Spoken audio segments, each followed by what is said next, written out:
Estamos de volta agora com a consultora jurídica da TV Justiça, Karina Zucolotto, que vai falar sobre os principais processos que devem ser julgados pelo plenário do Supremo Tribunal Federal, agora no ano de 2015. Karina, boa tarde para você. Obrigada mais uma vez pela participação conosco. Boa tarde, Rafa. Karina, temos vários processos que foram julgados no segundo semestre do ano passado e que podem voltar à pauta. Um deles é a questão da desaposentação, é isso?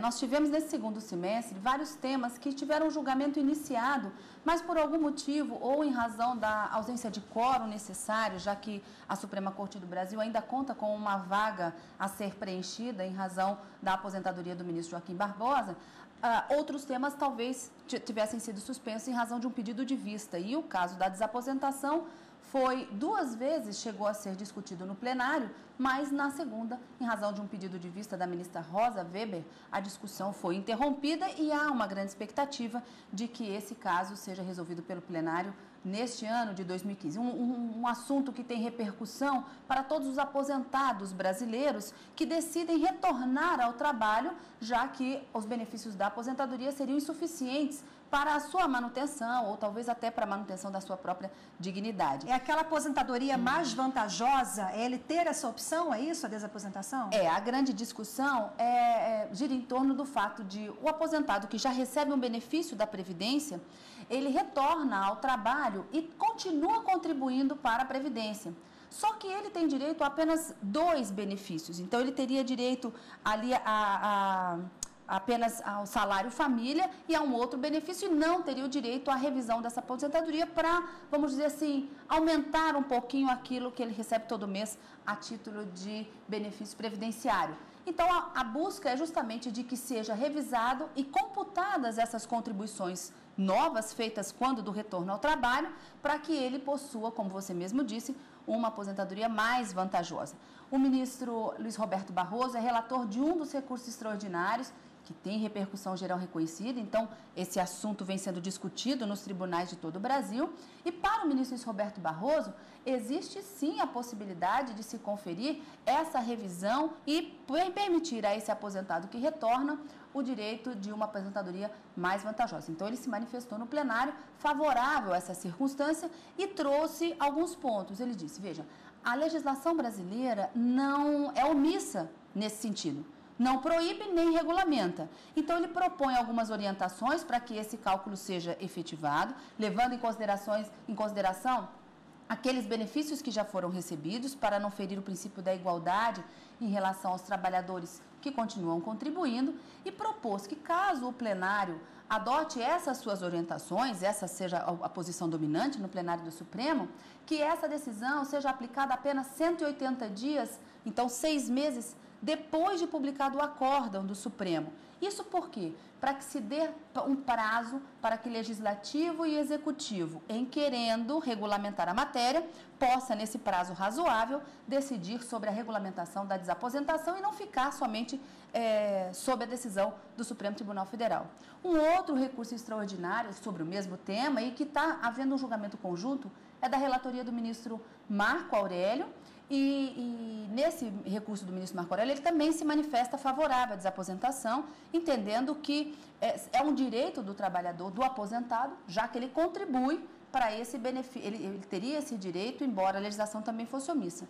Ministro Dias Toffoli e ministro Teori Zavascki já se manifestaram por fundamentos diversos, mas se manifestaram contrário a essa desaposentação. Então, como faltam Carlos Eduardo. Então, faltam quantos? 4 já se manifestaram, né? 2 favoráveis e 2 contrários, considerando que nós temos o Supremo com 11 ministros, mas em razão da aposentadoria do ministro Joaquim Barbosa, outros 6 faltariam votar.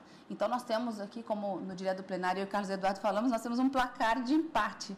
2 favoráveis e 2 contra. Não dá nem para ter alguma expectativa em torno da decisão, só aguardar não, de forma alguma. Então, eu aposto que esse seja um dos temas de grande relevância social para o país, já que trata de milhões de aposentados que retornam ao trabalho e que esse, com certeza, deve ser um dos temas do próximo ano.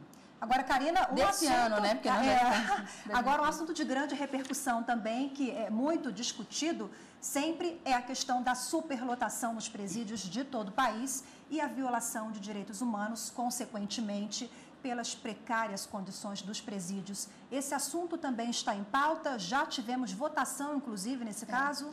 O ministro Teori Zavascki, ele é o relator de um recurso extraordinário, que também tem repercussão geral reconhecida, e pela divulgação dos dados e dos números pelo Supremo, a decisão que for proferida nesse recurso extraordinário deverá ser aproveitada em mais outros 71 processos que estão em andamento.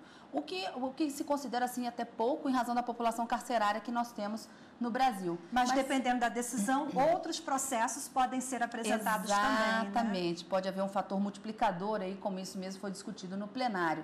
A discussão aqui é saber se o Estado tem responsabilidade objetiva, aquela responsabilidade que independe de culpa, em razão das más condições que aqueles condenados e que cumprem pena nos presídios brasileiros têm direito à indenização por dano moral.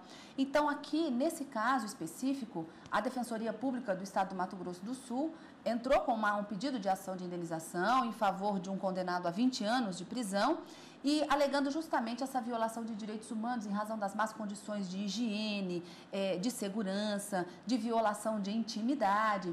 E para o ministro Teori Zavascki, o dispositivo constitucional que fala da responsabilidade civil objetiva do Estado e do dever de indenizar em havendo a caracterização desse dano, ele é autoaplicável, não prescinde de regulamentação.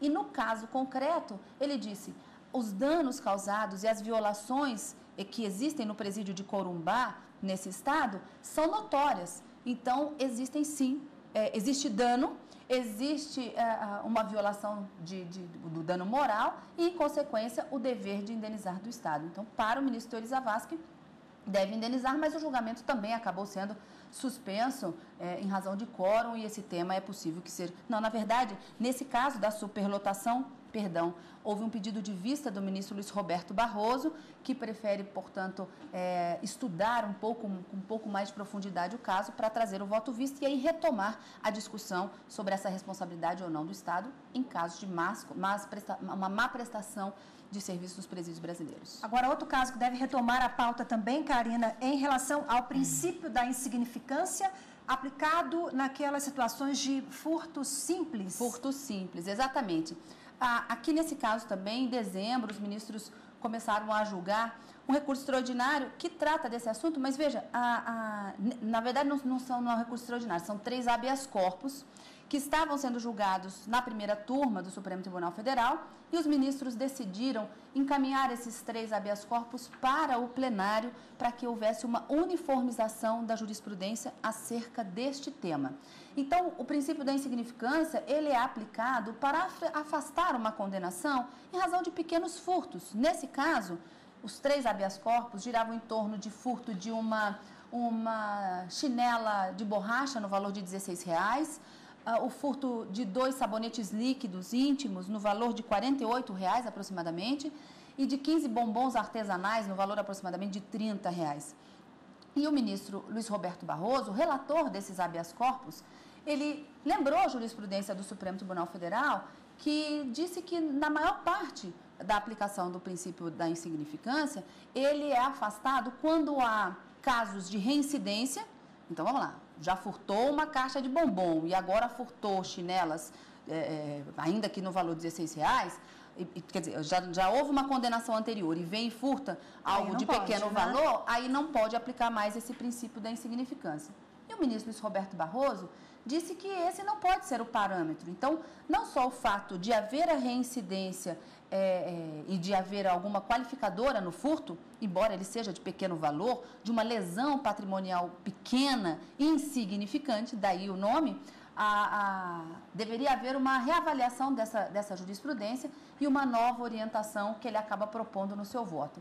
Houve também um adiamento desse julgamento que deve ser retomado nesse ano de 2015, né? Eu ainda estou no ano de 2014, mas deve ser retomado agora em 2015 com uma orientação e uma uniformização dessa jurisprudência acerca desse tema. 2015 promete ser um ano bem movimentado lá no plenário, né, Karina? Obrigada pela participação. Imagina, até a próxima.